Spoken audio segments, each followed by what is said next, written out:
All right, hello everyone. What I'm going to talk about today, I don't have slides to go along with this. I just want you to understand why I don't believe the resurrection of Jesus. So you might not agree with everything I have to say, but my purpose here is to sort of communicate to you so that you understand where I'm coming from. Now, to help you understand where I'm coming from, let me start with an analogy.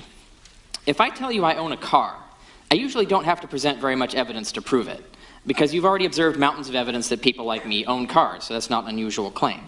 But if I say I own a nuclear missile, you have just as much evidence that people like me don't own nuclear missiles, so you would all agree I would need much more evidence to convince you that I owned one of those. Now, suppose I told you I own an interstellar spacecraft. That would be an even more extraordinary claim, because there is no general knowledge supporting it at all. Not only do you have lots of very good evidence that people like me don't own interstellar spacecraft, you also have no evidence this has ever been true for anyone, unlike nuclear missiles, which you know at least some people have. Therefore, the burden of evidence I would have to bear here is truly enormous. I mean, just think what it would take for you to believe that I really did have an interstellar spacecraft, and you'll see what I mean. But there is no more evidence supporting the generalization that people like Jesus get resurrected from the dead than there is for people owning starships. Therefore, the claim that Jesus rose from the dead is an extraordinary claim. So just like a claim to own a starship, it requires extraordinary evidence. Not because it's impossible, but because it's incredible. We have no more evidence of miraculous resurrections on our planet than we have for starships on our planet. So for me, Mike's evidence wouldn't be enough, for example, to prove Jesus owned a starship, if that's, for example, what he were defending. So in this case, it isn't good enough to prove to me that Jesus really rose from the dead. Now, to begin with, even if we believe the story that the tomb of Jesus was found empty, bodies go missing all the time. And he didn't actually bring up the issue of the empty tomb. He actually admitted that there's a lot of disagreement among scholars regarding the reliability of the Gospels. I'm actually going to cover the issue of the Gospels quite a lot because I think a lot of people here find that evidence convincing.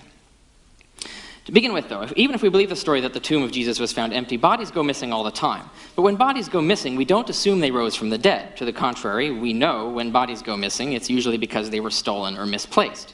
You would have to disprove those theories before you could believe anything less likely, because those things are so much more probable. The same goes for appearances of the dead. The dead appear to people all over the world. People who see them even have conversations with them and swear it was real. But we don't conclude those dead people were resurrected. We have no confirmed scientific evidence that miraculous resurrections occur, but we do have abundant scientific evidence that hallucinations occur. Certainly most appearances of the dead and of gods and spirits and other strange things people see are hallucinations, not real visitations. And this even happens with groups. For example, the Shaker cults and the Cargo cults all claim to have had mass hallucinations of different kinds. And the same goes for amazing stories.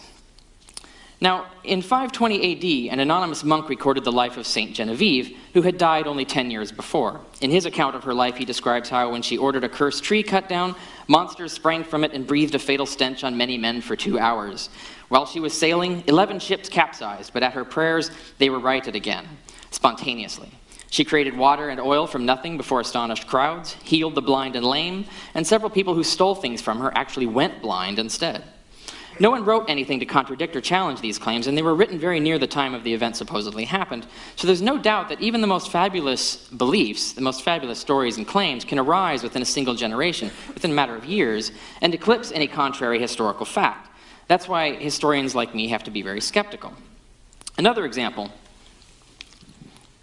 Less than 50 years after the Persian Wars ended in 479 BC, Herodotus asked numerous eyewitnesses and their children about the things that happened.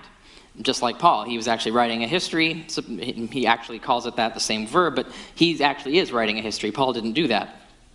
But he went and questioned people, questioned the witnesses, and got information from them. And from their witness, he relates without any doubt that the Temple of Delphi magically defended itself with animated armaments, lightning bolts, and collapsing cliffs. The sacred olive tree of Athens, though burned by the Persians, grew a new shoot an arm's length in a single day.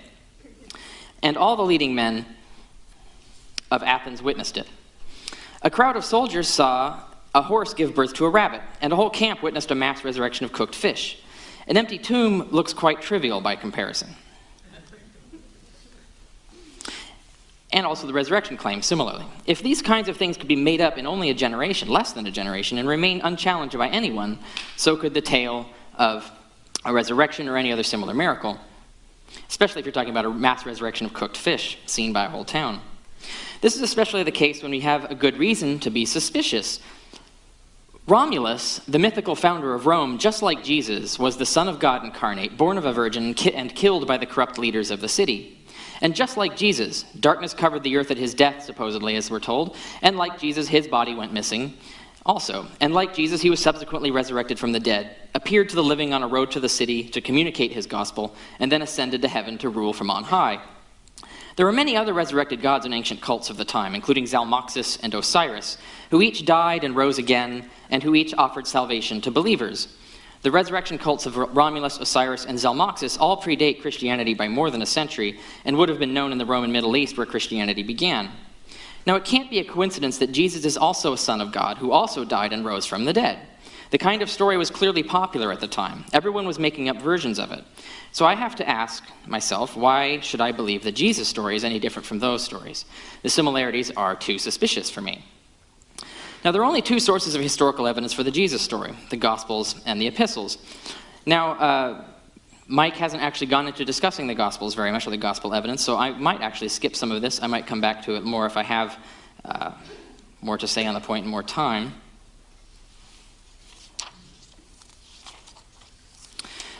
He sticks to the epistles, so let's talk about that. Now, written long before the Gospels, many decades before the Gospels, were the epistles. But to understand what's in them, we have to understand some facts from psychology and the anthropology of religion. Now, we've documented many people have what's called schizotypal personality. They hallucinate regularly but are fully functional. And we've documented that these people tend to congregate around holy men and in religious cults. We actually have scientific studies of this. These people see all kinds of things, gods, spirits, signs in the sky. It's natural and normal. And there are a lot of these people, not by proportion in the population, but in a large population, you'll find many of them. When we turn to Paul's epistles, we find that the earliest Christians were hallucinating on a regular basis, entering ecstatic trances and prophesying and having visions and relaying the communications of spirits and speaking in tongues. So much, in fact, that Paul had to set up rules of order to control the din, and he says outsiders would think they were lunatics if they behaved out of order. That tells me the first Christians were schizotypal, which means we should be very suspicious of anything incredible they claim to have seen, especially when it confirms their religious desires and expectations. So when Paul says Jesus suddenly appeared to these people on isolated occasions, we have every reason to expect they were hallucinating, even as groups, and I might come to that again later. Paul only mentions for himself scripture and visions as his sources. Now, Mike says that he probably got stories also from the first disciples, but we don't know what stories he got from the disciples. And Paul, when he's actually arguing for the resurrection, he never actually cites this information. When he says, I handed on to you what was handed on to me, he uses the exact same phrase in Galatians, in the letter of Galatians, Galatians 1, where he actually says, I received, the gospel I received and handed on to you is the gospel I received from Jesus. And he actually says that he received it in a revelation, not from a man. And this was 3 years before he talked to the disciples. So when he's talking about stuff later on, we're not sure exactly how much of what he's talking about is what he got from the disciples versus how much he got in direct conversations with Jesus. And Paul actually reports having conversations with Jesus on a regular basis. So Paul only mentions scripture and visions as his sources, and Paul cites no other sources that anyone else had. No one else had any other sources but scripture and visions as far as Paul knows, as far as we can tell from the letters. Paul says others saw Jesus just like he did. He doesn't make any distinctions, and he says he only saw Jesus in a revelation.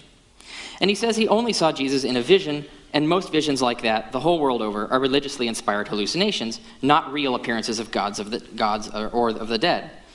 So just based on what the prior probability is, based on what established facts are, what's actually normal and usual, I have no reason to believe any differently for the origins of Christianity than, for example, than for any other cult that has similar claims of seeing gods or spirits of the dead.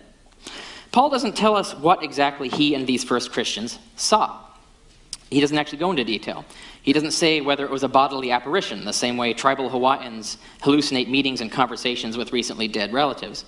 He doesn't, or if it's a vision of Christ up in the clouds, like the Apostle Stephen is said to have seen. In the book of Acts, Stephen looks up in court and says, I see Jesus up in the clouds in heaven. Of course, everyone else who was around there, the Jewish Sanhedrin, didn't see what he saw. That's a hallucination. Or if it was just a startling talking light in the sky, as Paul is said to have seen. The epistles don't say. They don't give us any details. We don't know what was said. We don't know what actually was seen. We don't know what the people actually said they saw. And as I explained, And as I will explain if I have time, I don't trust what the Gospels say. I don't know if Mike will say more about the Gospels. He actually skipped right past them, really. The Gospel of Mark, for example, doesn't say what kind of visions they are, and later visions that are reported in the Gospels are actually generally very suspicious stories that I don't trust at all. Now, I believe only an ordinary explanation can easily explain why Jesus only appeared to die-hard believers and then much later to only one of millions of outsiders across the planet, Paul. If God himself were really appearing to people and really was on a compassionate mission to reform and save the world, he could have visited Pilate, Herod, the Sanhedrin, the masses of Jerusalem, the Roman legions, even the emperor and senate of Rome. He could have flown to America, as actually the Mormons believe he did, and even China, preaching in all the temples and courts of Asia. In fact, being God, he could have appeared to everyone on earth. He could visit me right now, or you. He could appear right now and settle this debate. Done. If Jesus was a God and really wanted to save the world, he would have appeared and delivered his gospel personally to the whole world and would still be doing so. I would do so if I were in his position, and God can't be more compassionate than I am in that respect. It's much less probable he'd appear only to one small group of believers and only one lone outsider in one tiny place just one time 2,000 years ago and then give up. But if Christianity originated as a natural movement inspired by ordinary hallucinations, then we would expect it to arise in only one small group, in one small place and time, and especially where, as in antiquity, regular hallucinators were often respected as holy and their hallucinations believed to be divine communications. And that's exactly when and where it began. The fact that it looks much like other resurrected God cults of that very time and place, at that time and place, only confirms the point. It was just another religion like them, with made-up stories started by religious fanatics stirred by visions. The ordinary explanation thus predicts all we see, whereas the extraordinary explanation doesn't. And this applies even to Paul. You might think this outsider, this persecutor of the church, is an unusual occurrence. Why would he see Jesus? Well, obviously, whatever the explanation is, it has to be a rare explanation because it only happened once. There are hundreds of persecutors of the Christians, millions of outsiders, and Jesus only appears to one of them. So obviously, whatever the cause was, it has to be something very rare. Now, we actually have established in psychology certain phenomena like this, one of which is called cognitive dissonance. Cognitive dissonance is when you start to have two beliefs that conflict with each other. And this actually creates an agitating, discomforting state. And you struggle to get out of this state by reconciling or picking one side of the contradiction or finding a way to harmonize them. If you're schizotypal, if you're prone to hallucinations, as Paul clearly was, he talks about having visions and revelations all the time, having conversations with Jesus. The way out, and we know this from scientific studies, the way out of that is to hallucinate something that resolves the contradiction. Because one thing they've studied in schizotypal personalities is that having the hallucinations actually reduces stress in their lives. They actually live better lives, more comforting lives because of it. So this is one of the strategies that would be readily apparent to someone like Paul. If he were persecuting the Christian church and started to feel guilty about it, if he saw their moral behavior and realized that they were actually in the right in terms of what the right behavior was, if he realized that he was doing wrong, if he felt that he had wronged God, if he started to be convinced by their very fervent declarations that they had seen Jesus in the sky or whatever it was that they were claiming at the time, he would have cognitive dissonance. Here he is, he's hurt and injured these people and done wrong by God, while at the same time he's feeling affinity and agreement with their morals and with their convictions. The way out is to hallucinate an experience of Jesus, so that he could see Jesus himself, experience the gospel, and become a leader and actually repent of his sins, in a sense, atone for his sins by actually doing good and spreading the word, and so on. So, now you might say it's improbable, but we know for a fact all of the elements of that could occur. Well, I've not advocated anything that's actually bizarre. And they would occur rarely, of course, but then again, Paul is a rare case. He's like the only outsider that was actually converted by a direct revelation from Jesus.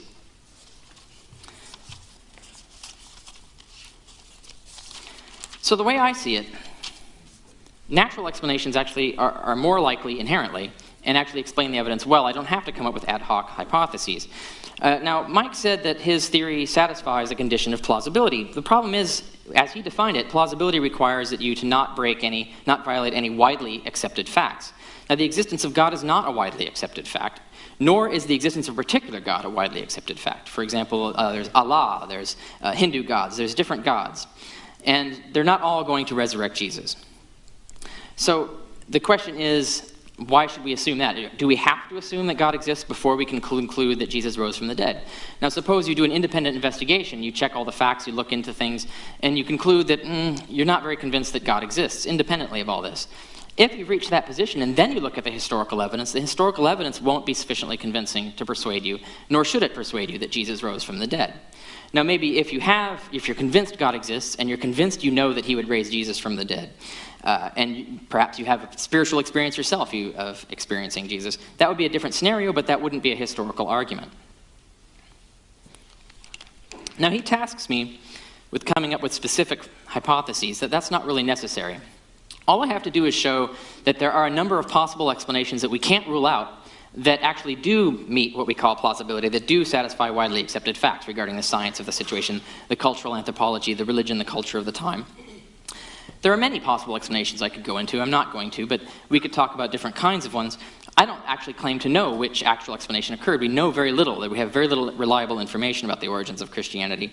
But there aren't any facts on the table that I can't explain using accepted, acknowledged kinds of explanations that we actually do know operate in the world. There are many theories contrary to what Mike has argued, but there isn't time tonight to look at them all. I will instead present the one theory I think is most probably correct, which I only have time to summarize. Shortly after the death of Jesus, his disciples prayed, meditated, and searched the scriptures for some meaning to justify the tragedy, and some way to preserve and promote the noble program of moral reform Jesus had died for. As a result, some had prophetic dreams or visions in which Jesus appeared to them, reassuring them and telling them just what they wanted to hear, that he had been raised by God, so all who attached themselves to him and his moral program would participate in his resurrection as soon as this good news was preached to all Israel. The relevant content of this belief was that Jesus had been granted a new body by God, the resurrection body promised to all the faithful, abandoning his old body to the grave like a shell or husk, to return to the dust from which it came. But the new body lived in heaven, from where Jesus would soon return on clouds of glory to give us our own new bodies at the end of days. Such, I believe, was the original belief. But the church quickly fragmented into competing sects with different agendas. And over the first century, some groups became more and more Gnostic, while others became more and more Sarsacistic. Gnosticism gravitated to the view that only the soul of Jesus was exalted, while Sarsacism was the opposite view, that Jesus was raised only in the flesh, in the very same body that died and was buried. I believe both views are distortions of what the original Christians believed, yet both arose at roughly the same time and pace. Just as the Gnostics developed novel legends to explain and justify their view of things, so did the Sarsacists. The canonical Gospels represent the parables and legends adopted or developed to serve the Sarsacist program, and that was the one and only sect to obtain total power and preserve for posterity its documents and its own version of history. That is my theory in rough outline. Now I have to explain why my theory is a better explanation of the facts than Mike's. There are 9 facts that together establish that my theory is more probably correct. Number 1, Paul contradicts the Gospels of Luke and John by describing a spiritual resurrection. This is significant because Paul's letters predate the writing of the Gospels and are the only sources recorded within 20 years of the death of Jesus. In addition, unlike the authors of the Gospels, Paul's name and identity is known to us with relative certainty, and he alone names his sources and confirms them as eyewitnesses. Therefore, what Paul says carries far more historical authority than the relatively anonymous documents written down decades later that relied on unnamed and unverified sources. Since the most relevant passage from 1 Corinthians 15 is so important, I will read an abridgment of it as I have translated from the Greek. But someone will say, "How are the dead raised? And with what kind of body do they come?" You idiot! What you sow is not given life unless it dies. And what you sow, you do not sow the body that will come to be, but a naked seed, perhaps of wheat or something else. But God gives it a body, just as he pleased, and to each of the seeds he gives a body all its own. Not all flesh is the same flesh, but there is one sort of flesh for men, another flesh for cattle, another flesh for birds, and another for fish. There are also bodies in heaven and bodies on earth, but the glory of the heavenly ones is beyond the glory of the earthly ones. There is one glory for the sun, another glory for the moon, etc. So also is the resurrection of the dead. A natural body is sown, but a spiritual body is raised. So also is it written, the first man, Adam, turned into a living life form, but the last Adam into a life-giving spirit. But the spiritual body is not first. Rather, first comes the natural body, then the spiritual body. The first man is made of dust from the earth. The second man is made of something from heaven. As is the one of dust, so also are those of dust. And as is the one in heaven, so also are those in heaven. And just as we once wore the image of the one of dust, let us also come to wear the image of the one in heaven. I say this, brothers, flesh and blood cannot receive the kingdom of God, nor does decay receive indestructibility. Look, I tell you a mystery. Not all of us will fall asleep, but we'll all be changed, in an instant, in the blink of an eye, at the last trumpet. That is what Paul wrote roughly 20 years after the death of Jesus. Note that Paul explicitly says the resurrected Jesus was a spirit, and that flesh and blood cannot enter the kingdom. In fact, earlier, Paul had even said that our resurrected body will not have a stomach and so will not eat food. And here he adds that it will be completely indestructible. That's what Paul says, and that is clearly how he understood the resurrection to be. Yet this contradicts what Luke and John say. Luke claims that Christ said, "A spirit does not have flesh and bones, as you see I have." And then he eats some fish to prove it. John claims the resurrected body of Jesus was still wounded, which cannot be if it was indestructible. So from Paul we learn that Jesus was a spirit and had no stomach, and thus wouldn't eat, that his body could not be blemished, and that it did not consist of flesh or blood, but of some spiritual heavenly substance. Yet Luke and John claim Jesus did eat, did have blemishes, did consist of flesh and blood, and was not a spirit. Our earliest and most reliable record says one thing, and our later record says exactly the opposite. One of them must be wrong. And most likely, it's the later, less secure sources that have it wrong. Number 2, Paul omits these very crucial claims of Luke and John. It is more probable that those claims were contrived after Paul's time than that they existed at the very origin of the church, and yet Paul had never heard of them. Since his discussion here in 1 Corinthians concerned answering questions about the nature of the resurrection body, it is hardly conceivable that Paul would fail to cite the most powerful and relevant evidence, physical eyewitness encounters revealing exactly what that body was like. Number 3, Paul declares that Christ's resurrection was just like ours will be, but he describes our resurrection in terms that can only be understood as exchanging one body for another, not changing the same body into something else. Paul explicitly says, the body that dies is not the body that will rise, but God provides its own body.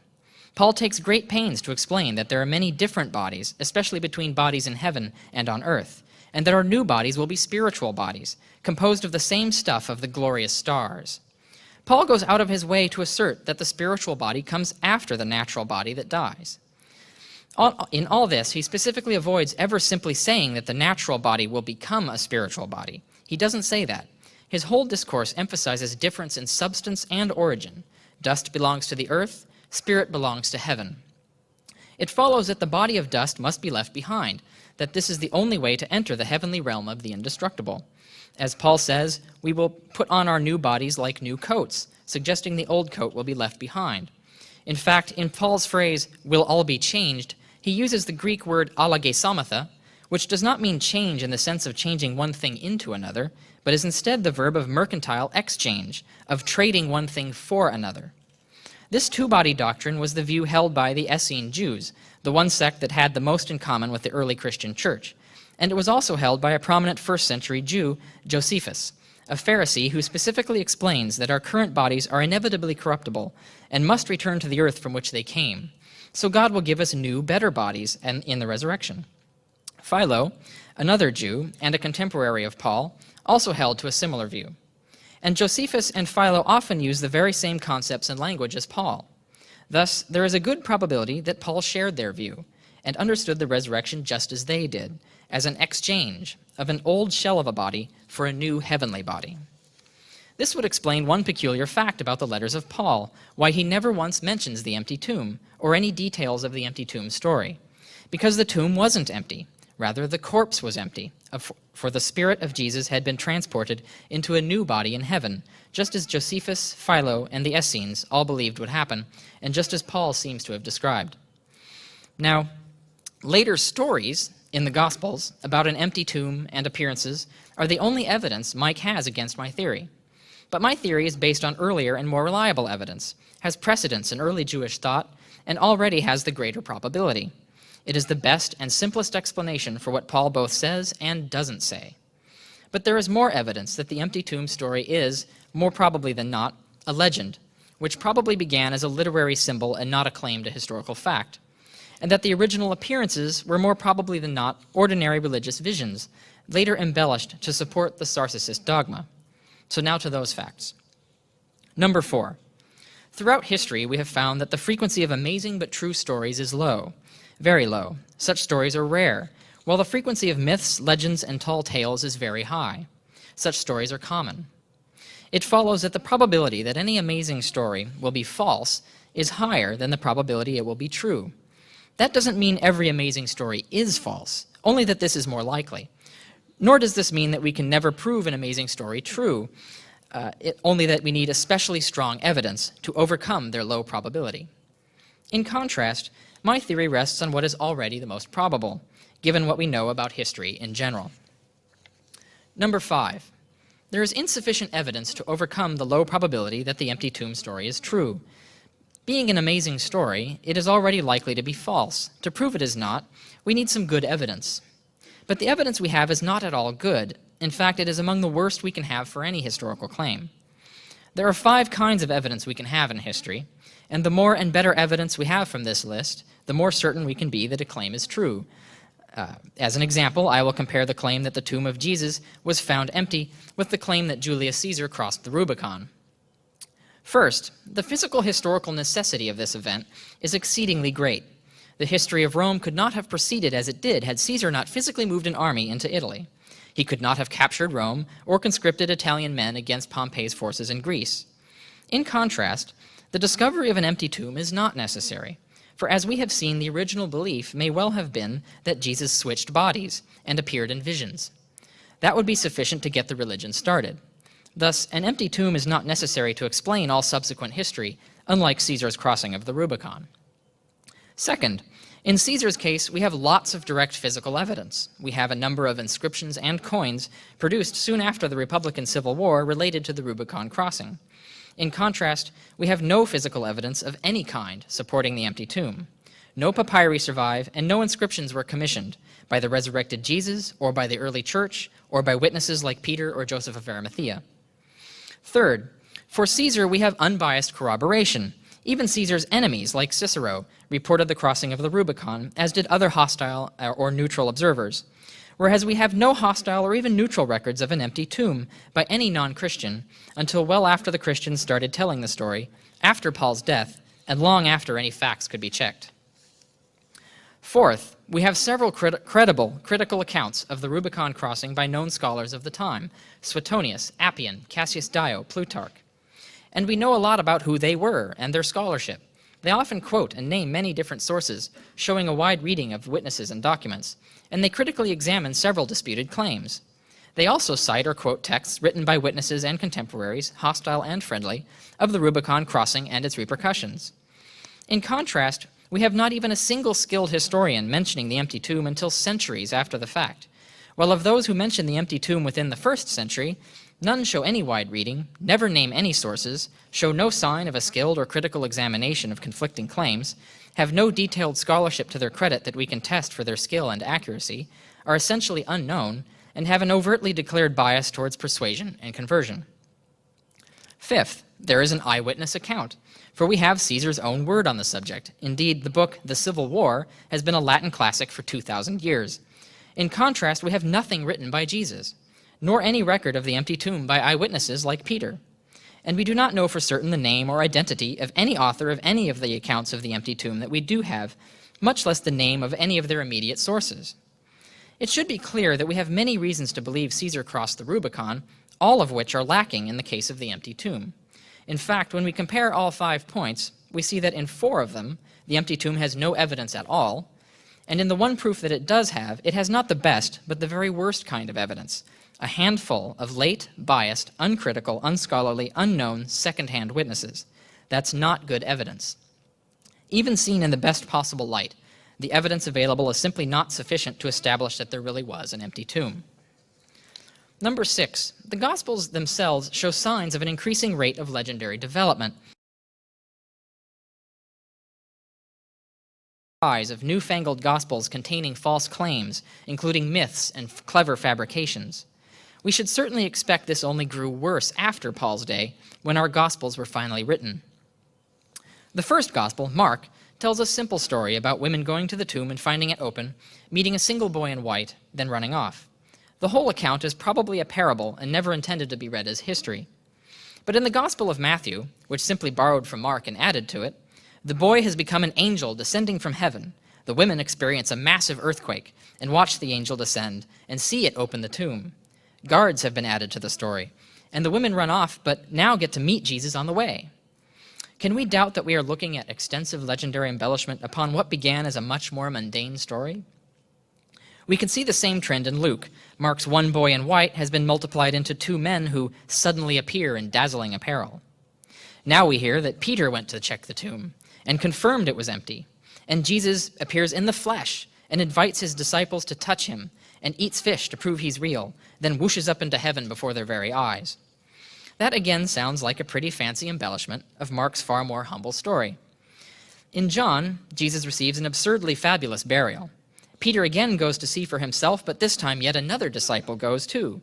Luke's 2 men now become 2 angels, and we get the elaborate tale of the doubting Thomas putting his fingers inside the wounds on Christ's body and Jesus declaring, "Blessed are they who believe without seeing." All this certainly looks like a growing legend. Number 7, we have found that genuine supernatural encounters must be extraordinarily rare, since despite 200 years of detailed scientific investigation, we have yet to confirm a single genuine case. In contrast, across the whole spectrum of human history and culture, inspiring religious dreams and hallucinations are quite common. Indeed, they are most frequent in cultures that elevate the status of such experiences, like the ancient world, and we have numerous examples of powerful dreams and hallucinations of pagan deities. We have also established the psychological and neurophysical basis of religious hallucination.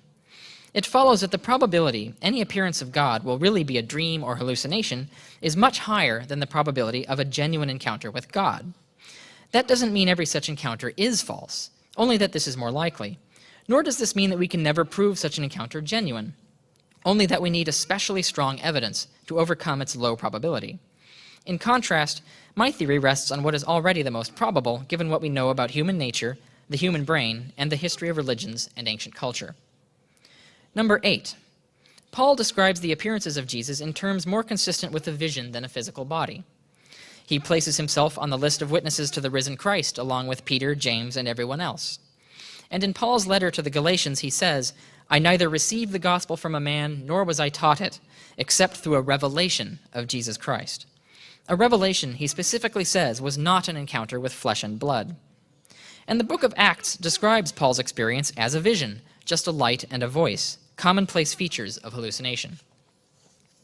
That our earliest and best evidence would be of this character, while the only evidence of a more physical encounter with Jesus comes much later from much less secure sources, is more probable if the original experiences were in fact like Paul's vision, and less probable if they were like what some Gospels strive to depict. Number 9, Mark and Matthew don't mention Jesus appearing in the flesh, and Luke and John share the detail that Jesus suddenly appeared and disappeared on some occasions, as one would expect of a vision, and on other occasions appeared as someone else whose face no one recognized, which was a common motif in ancient religion, the god or angel appearing in disguise to test us. In contrast, details supporting a resurrection of the flesh arise only in Luke, and then appear in John, who is not an independent source since he borrowed many unique scenes from Luke. That our only evidence for a resurrection of the flesh would be entirely traceable to only one source, which we know came later than and embellished upon a source excluding those details, is more probable if it's a late fabrication and less probable if it was part of the original tradition. So those are the 9 facts that support my theory more than Mike's. There's a lot more, but I've outlined the main reasons for believing as I do. That we would have those facts rather than others is more probable if my theory is true, and less probable if Mike's theory is true. So the theory that visions inspired a belief that Jesus had been transported into the new heavenly body of the promised resurrection fits all 9 facts better than any other theory. Now, obviously, we can construct some elaborate hypothesis to explain away all this evidence, but my explanation will still remain the simplest and thus the most probable, the one most loyal to what Paul himself says, and the one most consistent with known probabilities and all the actual facts of history. Thank you.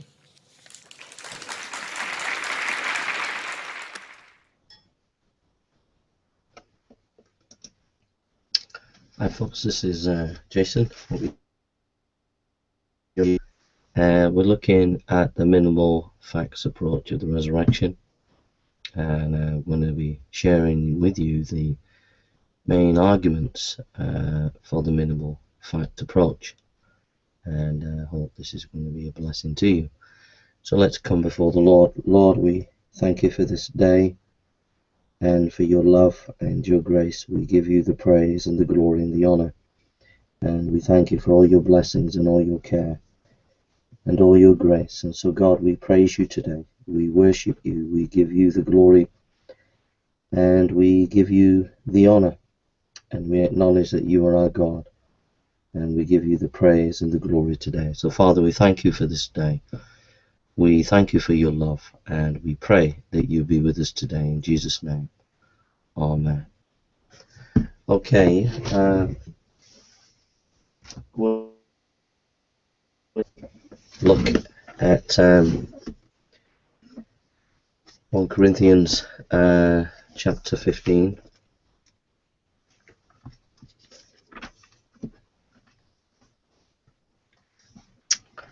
Corinthians chapter 15.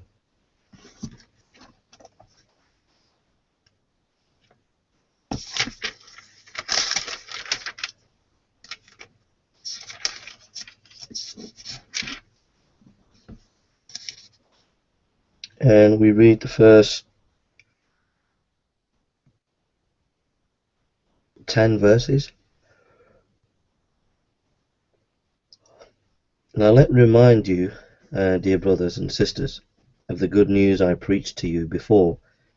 You welcomed it then and still do now, for your faith is built on this wonderful message, and it is this good if you firmly believe it, unless of course you believe something that was never true in the first place. I passed on to you what was most important, and what had also been passed on to me, that Christ died for our sins, just as the Scripture says. He was buried, he was raised from the dead on the 3rd day, as the Scripture said. He was seen by Peter and then by the 12 apostles, and that he was seen by more than 500 of the followers at one time, most of whom are still alive, though some have died by now. Then he was seen by James, and later by all the apostles. Last of all, I saw him, too long after the others, as though I had been born at the wrong time, for I am the least of all the apostles. And last of all, I saw him too after the others, as though I'd been born out of the wrong time, for I am the least of all the apostles, and I am not worthy to be called an apostle after the way of God. But whatever I am now, it is all because God poured out his special favor on me. So that's the passage that we're going to be looking at. In the defense of the resurrection, we have to ask, one of the first important things that we have to ask is, can we use the documents of the New Testament as an argument concerning the resurrection of Christ? Now, it's important to realize that we can use the New Testament. You don't have to believe the Bible is the Word of God to believe that the New Testament can be a source of historical information. And so you will find that historians, even secular historians, will look at various texts of the Bible in the New Testament. Critics will grant you a certain number of Paul's epistles as genuine Paul.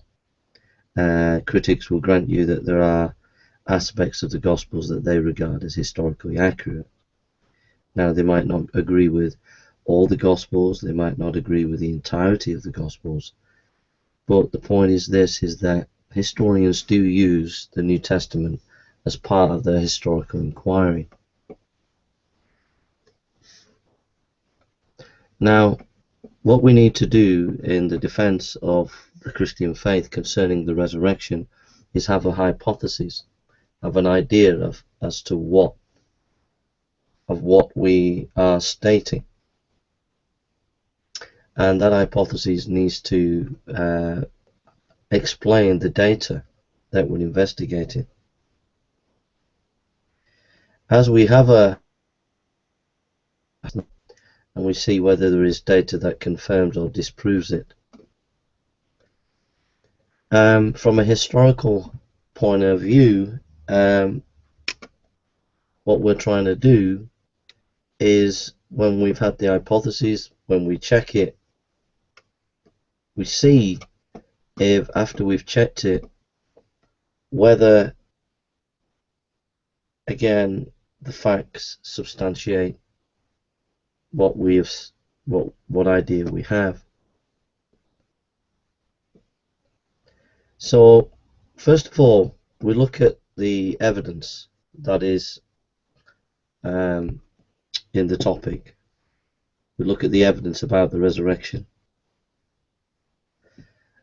And then we say, well, what would be the best explanation for that evidence? And then we determine various ideas that might fit that data. And then we choose the best understanding of that data. And that is the minimal fact approach.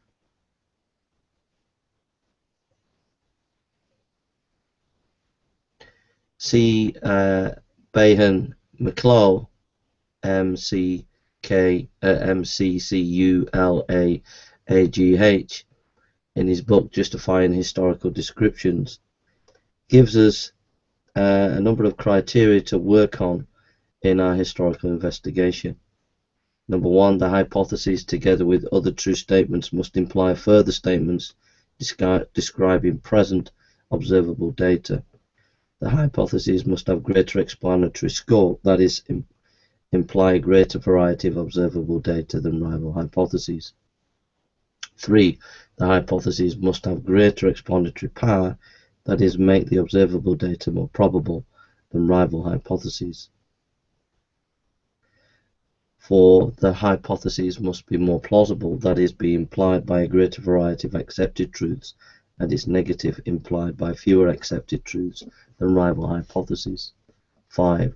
The hypothesis must be a lead has hoc, that is, include fewer new suppositions about the past, not already implied by existing knowledge, than rival hypotheses. 6. The hypothesis must be disconfirmed by fewer accepted beliefs, that is, when conjoined with accepted truths, imply fewer false statements than rival hypotheses.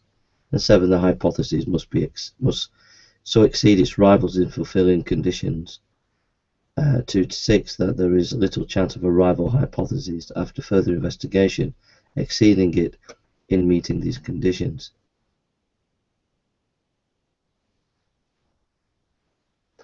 So if your hypothesis explains a wide variety of data better than any other hypothesis, then yours is the most likely position to be true. And it has to be said that when we're dealing with historical knowledge, and historical knowledge is not the same as mathematical knowledge, that's important because you get some apologies from the atheist and Christian side who will try and use the Bayes theorem, which is like a mathematical formula. But we can't have certainty in historical knowledge. We work on probability, trying to understand the best set of data for the best hypotheses. So in our historical inquiry, we're looking for whether our facts, whether our hypotheses has the facts for explanatory scope, explanatory power, plausibility, less ad hoc, compatibility with known beliefs, and that it can outstrip other rival explanations. Now, there are, in this hypothesis that Christ rose from the dead, we have 12 facts that are on the table before we even begin. And we'll look at those facts in a minute.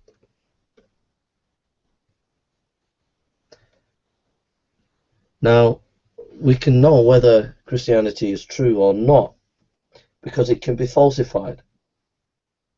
Christianity hangs on 1 Corinthians chapter 15, the idea that Christ rose from the dead.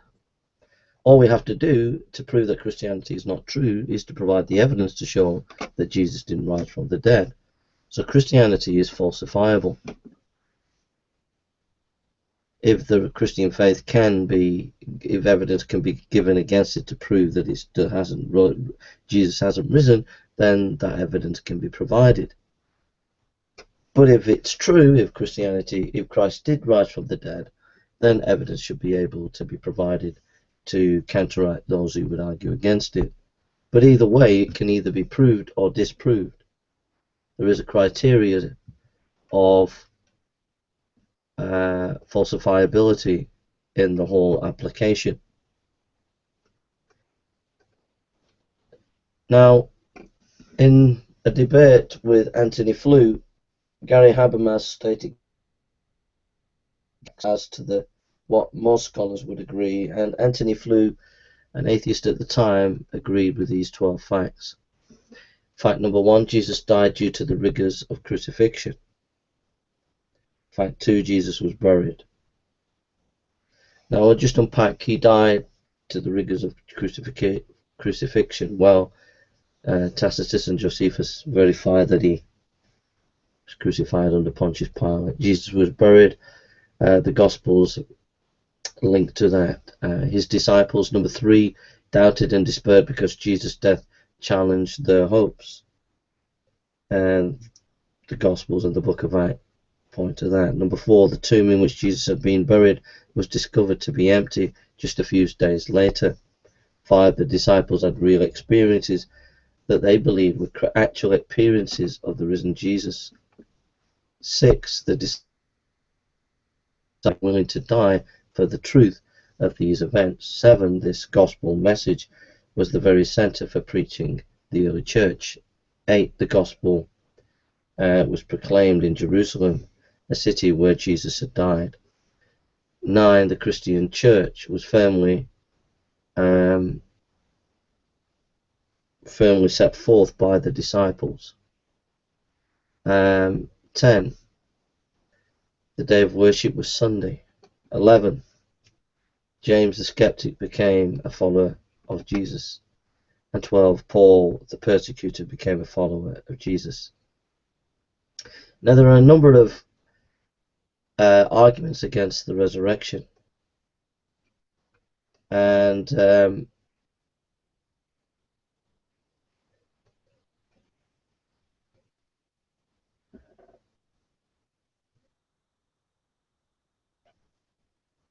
arguments against the resurrection, some of the arguments can go like these.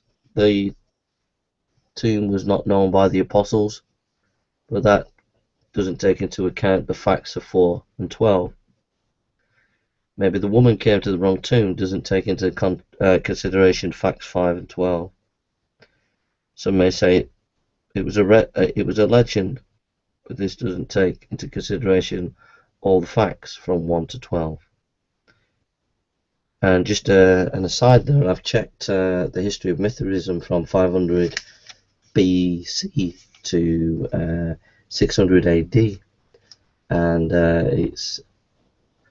it's interesting to note there's very little documentation about these religious beliefs that skeptics say was part of forming Christianity.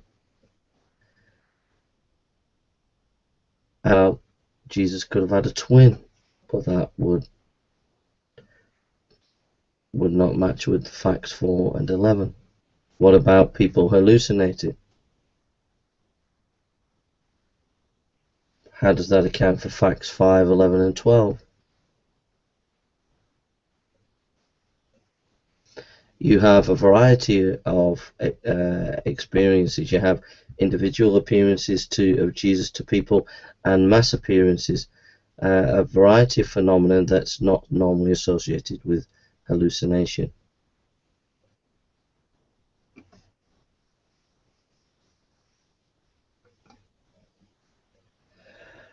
And also, if it was an hallucination, then what is interesting there is that idea would not accord with the Jewish concepts of resurrection. They knew the difference between a ghost and an illusion and a physical resurrection.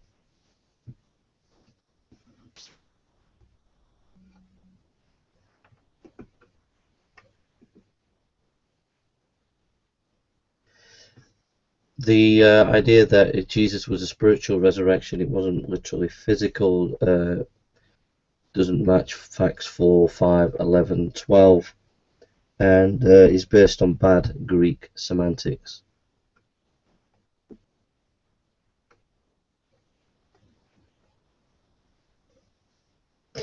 Some might say that the resurrection body was stolen.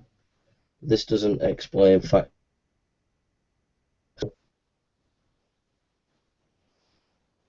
Some might say that the body was stolen,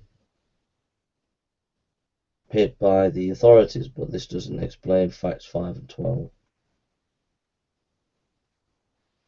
The idea that Jesus just died a little bit, kind of like fainted, but this discount doesn't fit with the facts 1 and 6. Some might say there was a plot and this was all a conspiracy. Doesn't explain facts 5, 6, 11, and 12.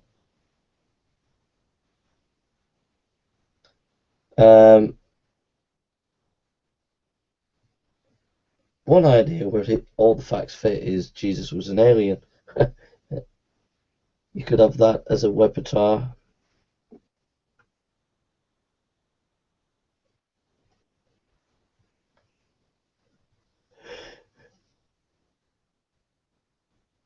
If you read Gary Habermas and J.P. Moreland, page 127, 128, Beyond Death,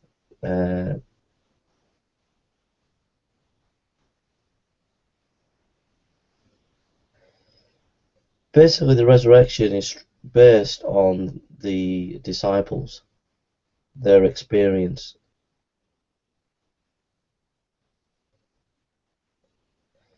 This experience is based on eyewitness material. This eyewitness material is difficult to explain away on naturalistic assumptions.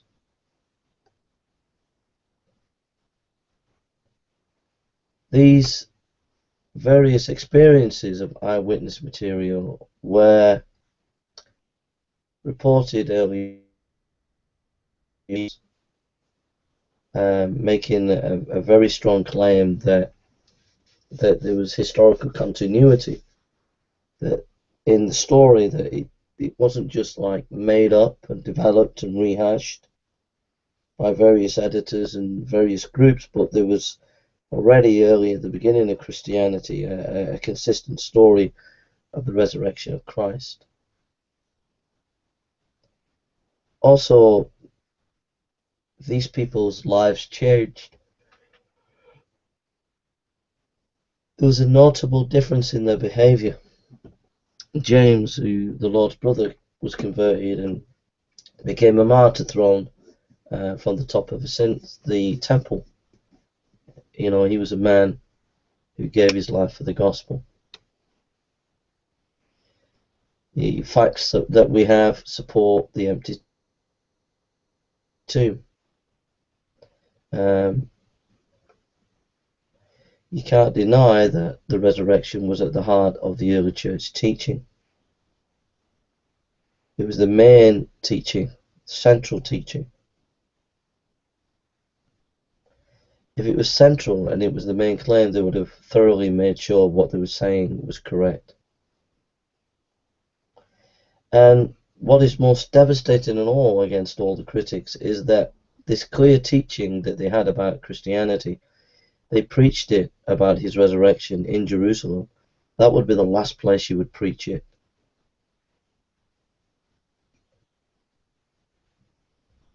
Interesting to note, the enemies of Jesus, such as the Jewish hierarchy of the time, were not able to present any evidence to overturn the resurrection. The fact that we see the church, how did Judaism develop into the church? What was the mechanism for that happening? That itself needs an explanation that the skeptics failed to give. Then the church changing from worship of Saturday on to a Sunday. How did this happen? Something earth-shattering and momentous must have happened for Jews to do this. We see also that important things such as James, the brother of Jesus, a skeptic, became a Christian, followed Jesus. Paul, a blasphemer, became a Christian and trusted Jesus.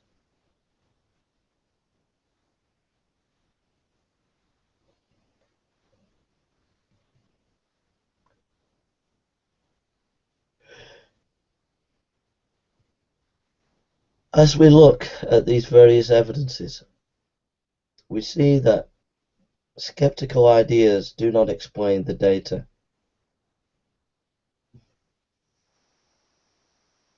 So the historicity or the historical veracity of the resurrection of Christ.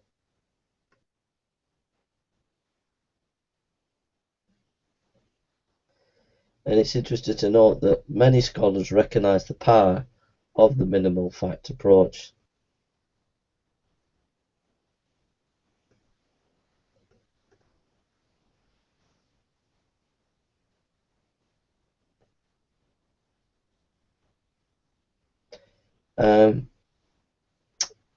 William Wand, Oxford University church historian, says all the strictly historical evidence we have is in favour of it, and those scholars who reject it ought to recognise that they do so on some other grounds than that of scientific history.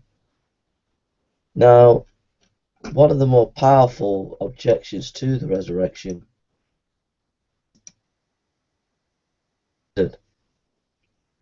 is Hume's contention. And that contention is very simple. He would say that basically miracles don't happen because nature just doesn't do that. We see a uniformity in the nature, and we just don't see miracles happening. But David Hume developed a criteria to investigate miracles. There was a miracle claims during the French Catholics in the time of Pascal, and these miracle claims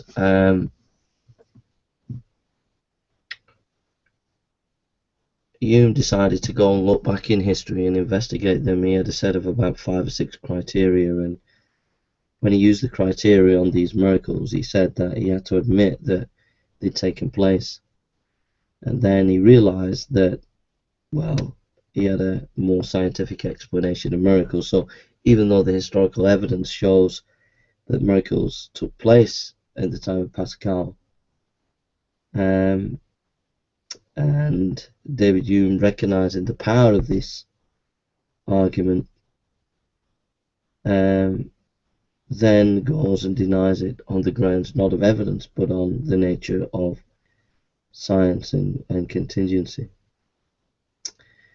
I think that if you go to the quantum level in physics, you will find that things are much more complex and nuanced than we really thought. And so therefore, to be dogmatic and say miracles have not happened when something at the quantum level could come into as this existence or work with nature to change a situation is a possibility. it should be an open possibility to study the interjection of our way of thinking. So Hume is pretty easy to debunk by using Hume, really. So he denies miracles not based on evidence, but based on presupposition. So that's the minimal fact approach to the resurrection. And I'll be doing another video on another subject in a second. Thank you for listening, and God bless.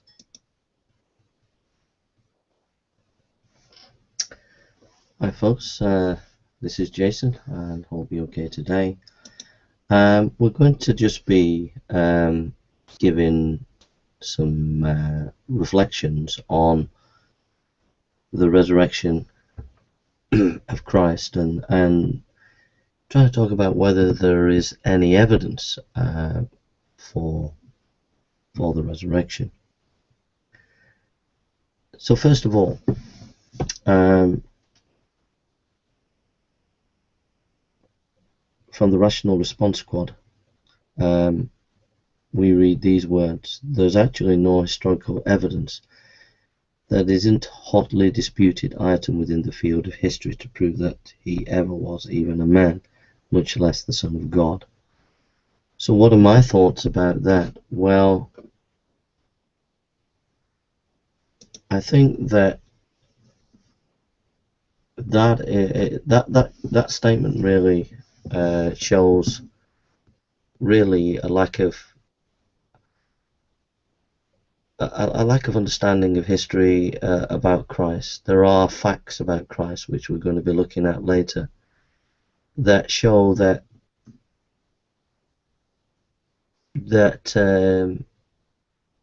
he died, that there was an empty tomb, etc., etc. And these facts are not in dispute. They're accepted by the main body of scholars. So skeptics these days are propounding to you a bunch of lies. In 1 Corinthians 15:14 and 15 we read, if Christ was not raised, then your faith is useless. If Christ was not raised, we are false witnesses.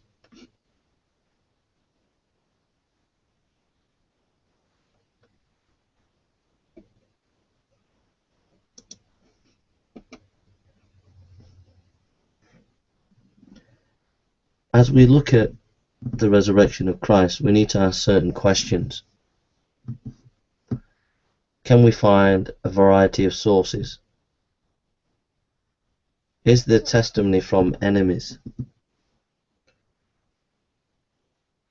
Is there anything that Aristotle inquiry that adheres to the criteria of embarrassment? Is there any eyewitness material? Is this material early? These are some of the questions that we need to ask in this discussion about the resurrection of Christ. Dr. Gary Habermas has compiled a vast amount of sources. I think it's over 14,000 articles that he's looked at, and that he shows that adhere to certain basic facts. These articles are from Germany, France, etc., and he's compiled a massive encyclopedia of information about Jesus from these articles. The majority of them believe in certain facts about Jesus Christ.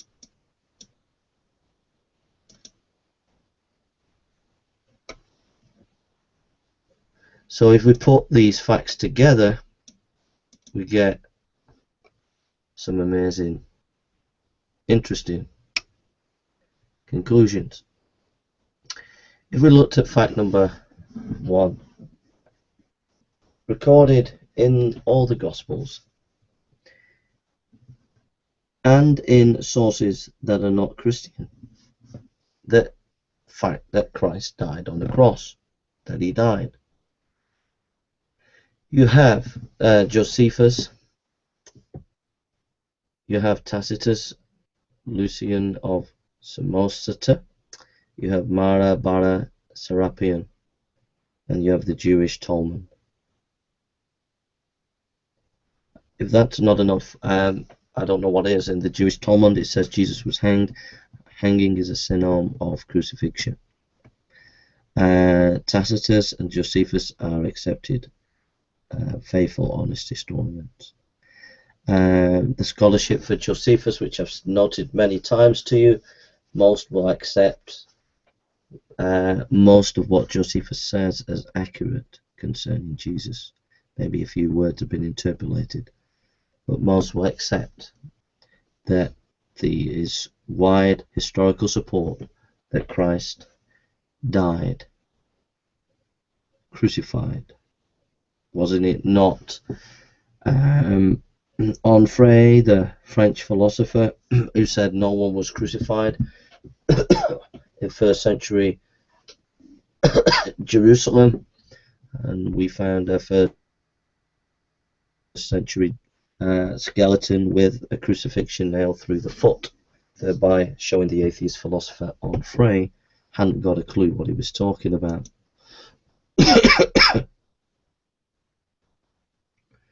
John Dominic Crossan,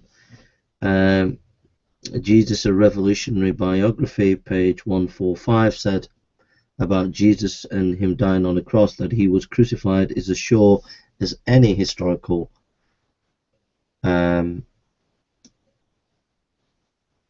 anything historical can ever be.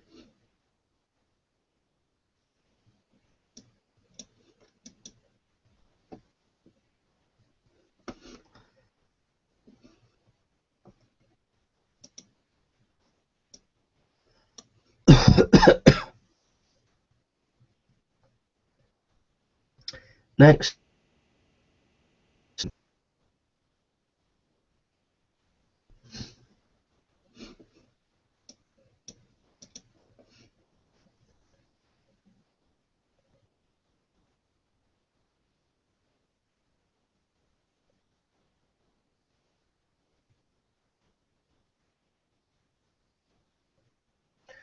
one of the sources of evidence that the tomb became empty is enemy testimony.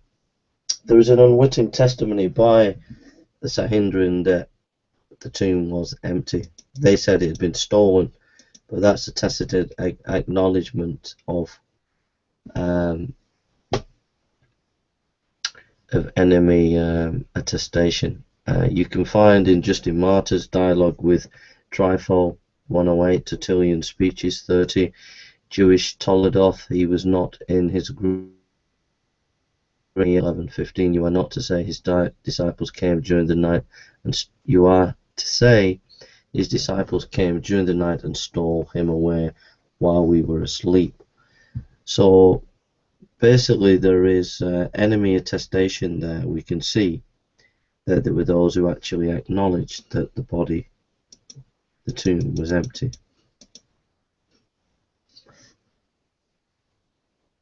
We also see that women were testifying to the empty tomb. Now, Jewish women particularly were not accepted as important in the law courts for testimony, so why would the early church use women to testify to the empty tomb?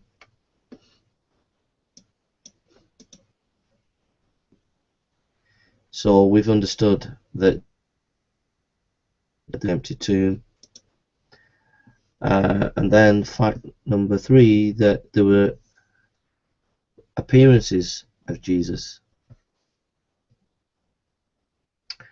Now,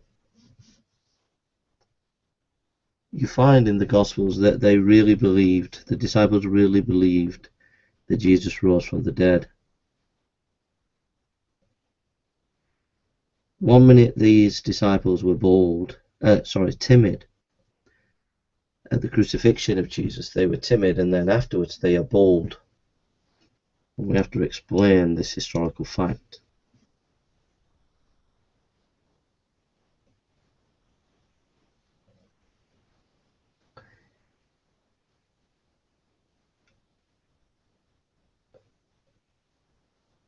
Now, the main evidence for this is Peter, Paul, John, all stated that they had seen Jesus appear. We also have the 1 Corinthians passage, which is the earliest historical material we have about early Christianity and what they believed. We can look at various traditional writers such as Polycarp, Irenaeus, also tells us that they believed in the early disciples saw resurrected Jesus.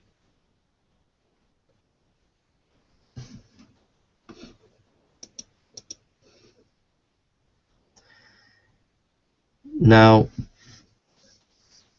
there's a whole literature outside the Gospels that talk about the disciples seeing Jesus rise from the dead.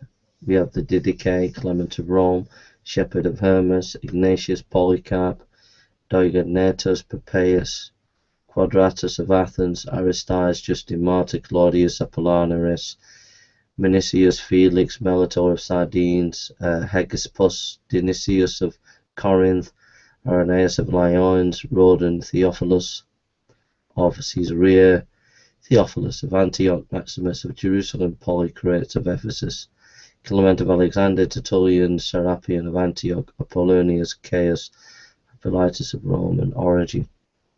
It kind of just goes on and on and on.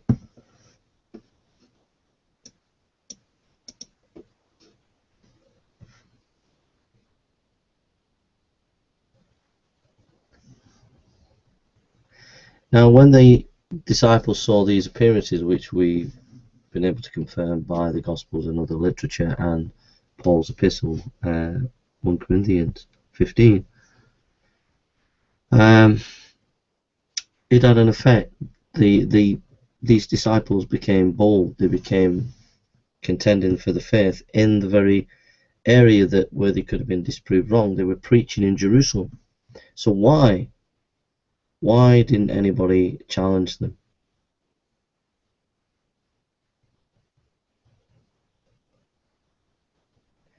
So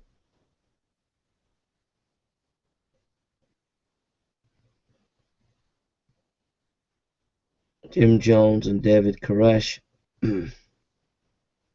says this: nearly all scholars agree that the disciples had the risen Jesus that transformed their life.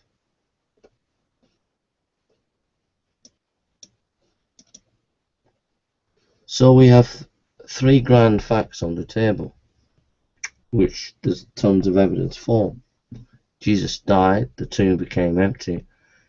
So that's Jesus died, the tomb became empty, number 2 and 3. The disciples saw appearances of Jesus. We see also in this that Paul was converted, a murderer, a persecutor, a Pharisee. We also see that James was converted, the Lord's brother. Both were unbelievers, and yet they came to know and believe in Christ.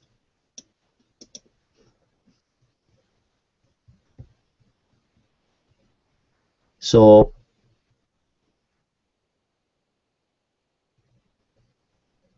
these appearances were not only to the disciples but to skeptics.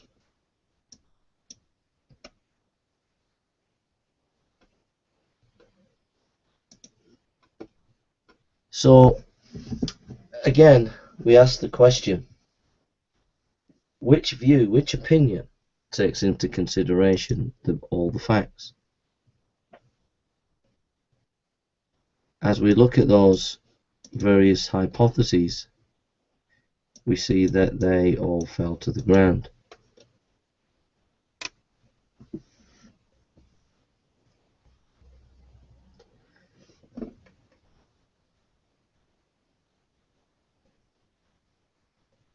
I think if you read Norman Geisler, Frank Turek, I don't have enough faith to be an atheist. Crossway Books, Wheaton, page 299, we read Gary Habermas. Skeptics must provide more than alternative theories to the resurrection. They must provide first century evidence for those theories.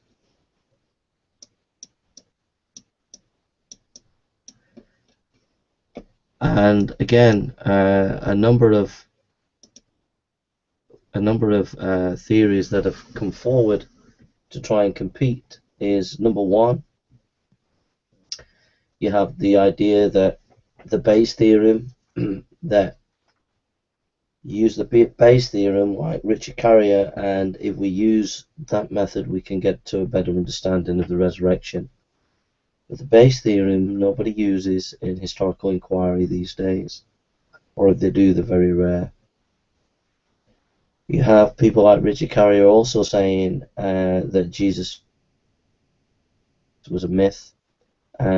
This cannot be substantiated because the Gospels are just full and bursting full of historical facts, and it's obvious that to say that Jesus is a myth is just too simplistic and doesn't accord with the evidence. Also, that one of the reasons for this myth idea is that Jesus comes from Mithraism.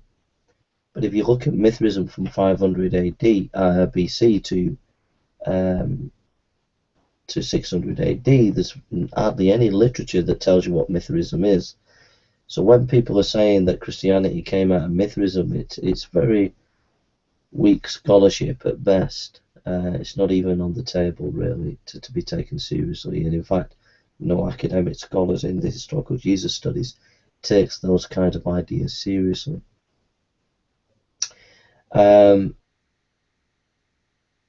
Dominic Crossan has come up with the idea that Jesus was a kind of Cynic philosopher in Galilee because we find Roman and Greek ruins. But if you read the first essay by Dr. Evans in the Historical Jesus Studies book, Cambridge Guide to Jesus, you'll find that he completely debunks Dominic Crossan by showing that the funerary rites and the pots that we found all confirm that Galilee was a very strong Jewish area.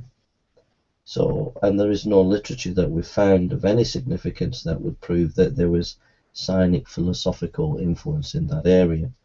So Dominic Crossan's ideas fall to the ground. Bart Ehrman would generally try to show there are contradictions within the gospelology and the methodology of many. If you read the book Inerrancy in the Gospels, or Gospels and the Inerrancy by Poythress on John Frame's website, John Frame is a Christian philosopher, there you'll find a really good exposition of the various contradictions of the Gospels. But when one Gospel says an angel appeared, or another Gospel says two angels appear, then you have to be careful because it's only the Gospel showing different emphasis. And as we look at it in that perspective, there aren't any contradictions. The other issue is conspiracy theories, that maybe there was some kind of conspiracy, maybe authorities stole it, maybe Jesus stole it, maybe his disciples stole the body. Well, either way, why would the disciples be preaching in Jerusalem Jesus rose from the dead if they stole the body? Doesn't make sense. Or even if the authorities stole the body. So it just doesn't make sense at all.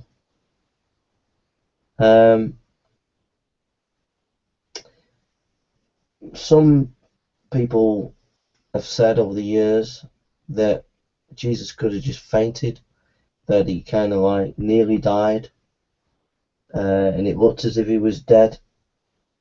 But can you honestly believe that a half emaciated Jesus would turn up with holes in his hands almost dead, gasping for breath, and then tell his disciples that his disciples were going to Jerusalem preaching a resurrection.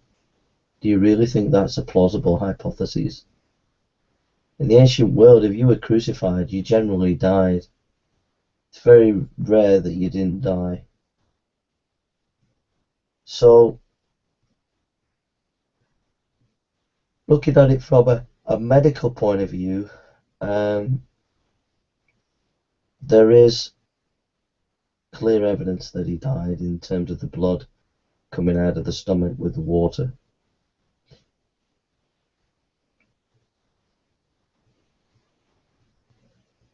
The idea that maybe Jesus had a twin brother is just not plausible. We have no evidence of that.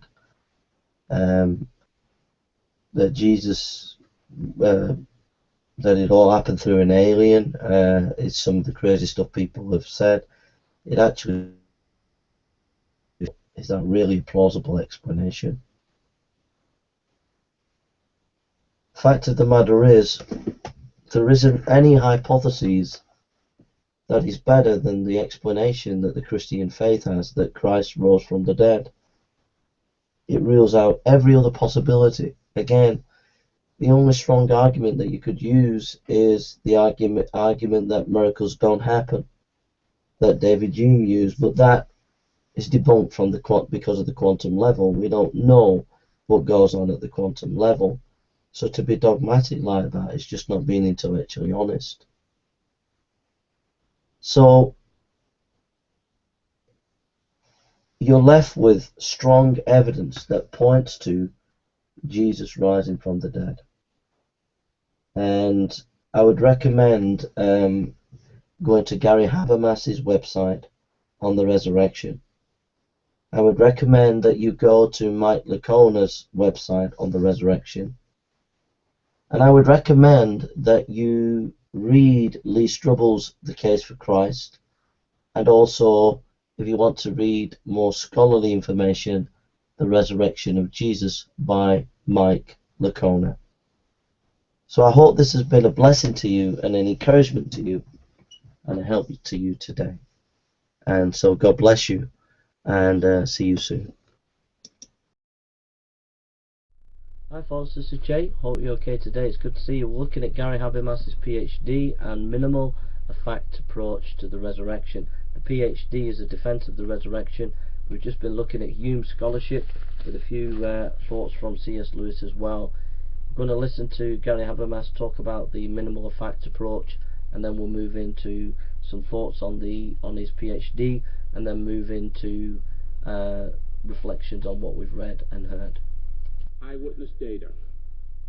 You have to rhyme things for, I teach exclusively PhD students, and for PhD students, required books go by colors. So you take out your orange book, that's what we do in grad school. And then we talk about alliteration, because it's easier for grad students to remember things. We don't do this with undergrads, because they don't remember whether you do it or not. But with grad students, I say the 2 E's, okay? Early and eyewitness, just like the George Washington question. We want people who are there, and we want people who are in the right place. You say, well, eyewitnesses could be wrong. Yes, they are, but what are you going to do? Cite nine eyewitnesses because eyewitnesses could be mistaken? No, we still use eyewitnesses. And we want them to be people who are in the right time, right place, asking the right questions, and so on.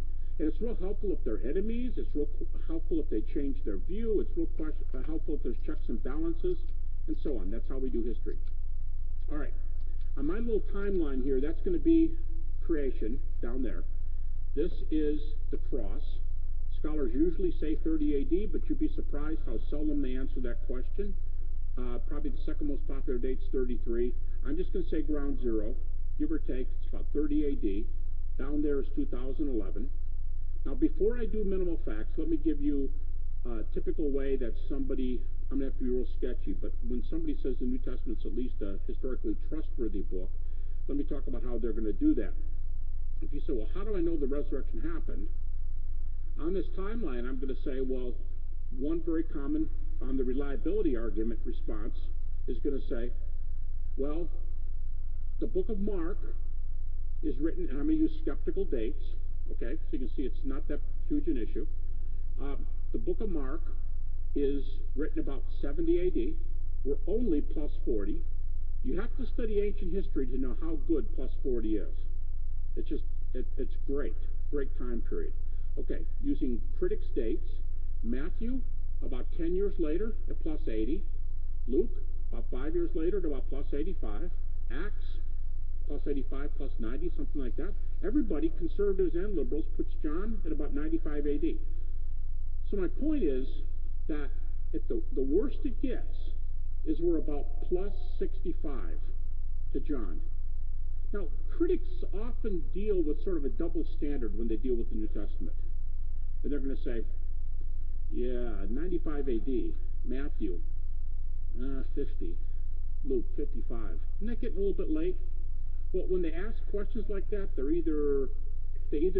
I'm not trying to be mean, but either they haven't studied a lot of ancient history, or they're not familiar with sources, or they're just being overly critical of the New Testament, or whatever. Because if I said, all right, forget Jesus for right now, and let's say ground zero is the death of Alexander the Great. What are our best sources for Alexander the Great? What are the best sources? Well, there were several people who wrote during Alexander the Great's life, but we don't have any of those sources. We don't have any of them. They'd be very valuable. We don't have any of them. The sources we have for Alexander are, and I'd have to keep walking way out past this window, because the best sources for Alexander date 300 to 450 years after his death, about 330 BC. The two best sources are Arrian and Plutarch, but they're also the latest sources. They're about plus 425 to 450 AD. That's a long time. You go, okay, fine, I get your point. Maybe Alexander's not the best example. We have better examples than that. Yes, we do. But I'm just using Alexander because he's such a prominent source. Well, how about somebody who's better data and closer to Jesus' time? Okay. How about Tiberius Caesar? He is the Caesar who's on the throne when Jesus dies just a few years after Jesus dies. We have 4 major sources for Tiberius, and a total of about 10 sources for Tiberius. We have more than 10 sources for Jesus, and you go, yeah, but that's those prejudiced New Testament sources. Okay, more about that in a second. Used the way critics use, we still have more than 10 sources for Jesus. Do you know we have 12.5 sources outside the New Testament for Jesus? 12.5 sources outside the New Testament that are within 100 to 150 years after Jesus, which is fair in the ancient world. And now when I say 100 to 150, you realize that John's a lot closer than this. But back to Tiberius. We have 4 sources for Tiberius. One is contemporary. Whoa, we don't have anything like that for Jesus. But as I'm going to argue tonight, we do. We have sources, I'm going to spend the rest of my time explaining, that go all the way back to 30 AD for Jesus. Okay, so next best source. By the way, the earliest one for Tiberius, the historian who gives the contemporary data, he's the least useful. The least useful of the 4 sources. The best source for Tiberius is Tacitus. And Tacitus, if that's Tiberius down there, ground zero, Tacitus, we'd probably be 2/3 of the way up the pews here. Because Tacitus writes, sorry, that's the last guy. Tacitus is going to, if that's John, Tacitus is going to be about here.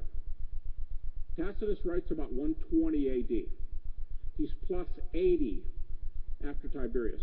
Suetonius, plus 85. And Dio Cassius, 2/3 of the way up or further.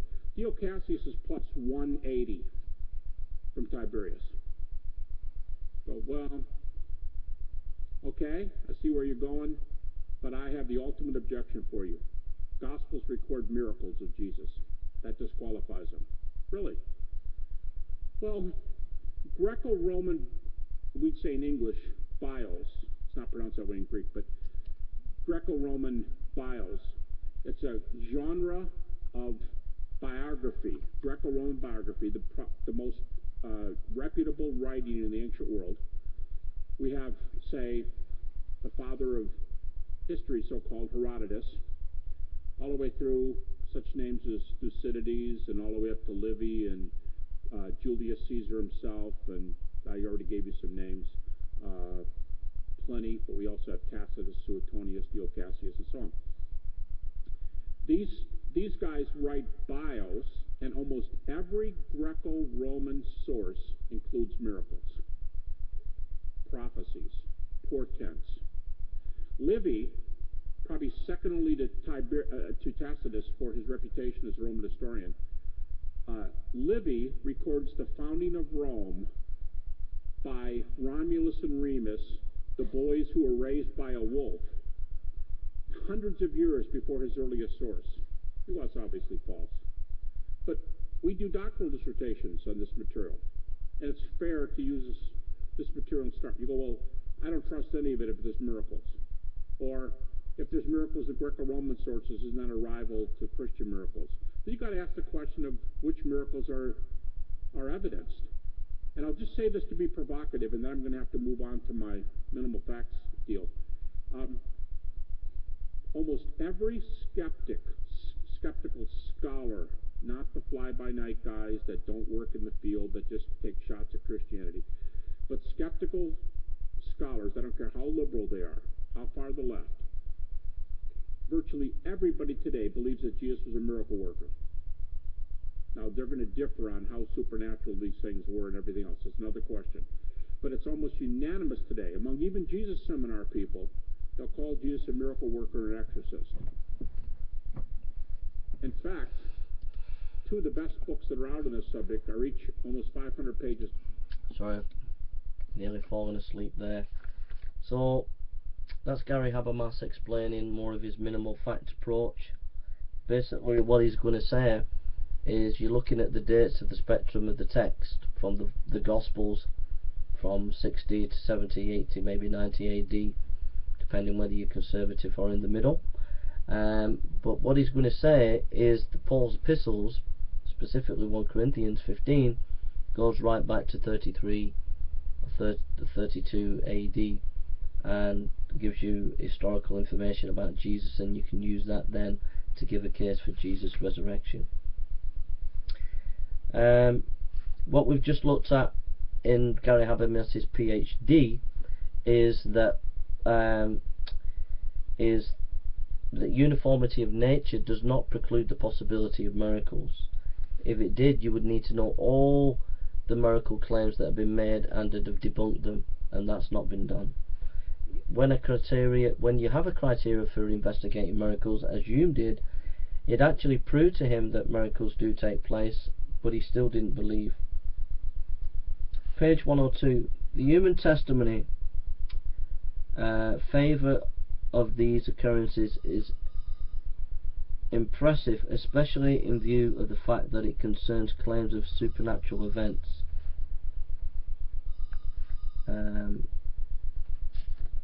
That's Habermas.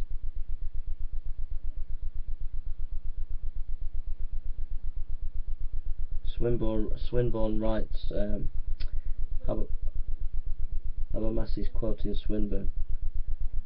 No testimony is sufficient to establish a miracle unless the testimony be such a kind that its falsehood would be more miraculous than the facts which endeavours to establish. Is always rejecting the greater miracle. Sorry about that. No testimony is sufficient to establish a miracle unless the testimony be such a kind that its falsehood would be more miraculous. I think that's David Hume. I would disagree. I think that it's basically just you're looking at history and you're just using historical methods, and if the historical methods are pointed to the fact that an event took place that seems to be supernatural, then so be it. You don't have to have greater evidence to outweigh the uniformity of experience. You just have to have evidence. Simple as that.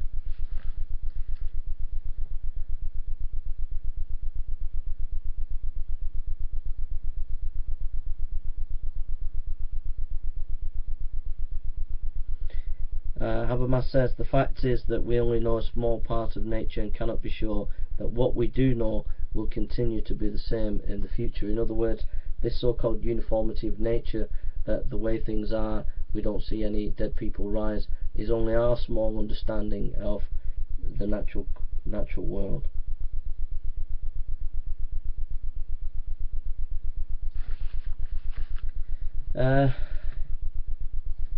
He quotes C.S. Lewis, I think: the whole idea of probability, as Hume understood it, depends on the principle of uniformity of nature. We observe many regularities in nature, but of course all the observations that men have made or will make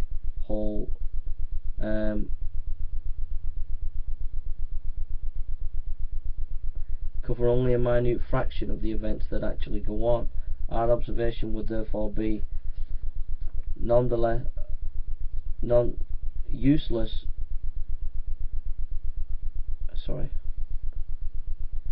The whole idea of probability, as Hume understood it, depends on the principle of uniformity of nature. We observe many regularities in nature, but of course all the observations that men have made or will make only covers a minute fraction of the events that actually go on. Also, Habermas notes that we can't prove the uniformity of nature, and that I think that that Hume actually agreed with that in his writings. Habermas notes that David Strauss was heavily influenced by David Hume. Schleiermacher was of the opinion that miracles suspend the laws of nature. Bruno Barr strongly says that we could not have miracles coming to nature. Ernest Renan said that Jesus did not know the laws of nature. Adolf Harnack said they were ancient ways of thinking. Paul Tillich said miracles can't interfere with the laws of nature. So Habermas deals with lots of scholars in the past and in the present on this issue of uniformity of nature, which is significant. If we're saying Jesus rose from the dead, we have to challenge this idea that because nature doesn't show any miracles, they don't happen. It can be challenged philosophically.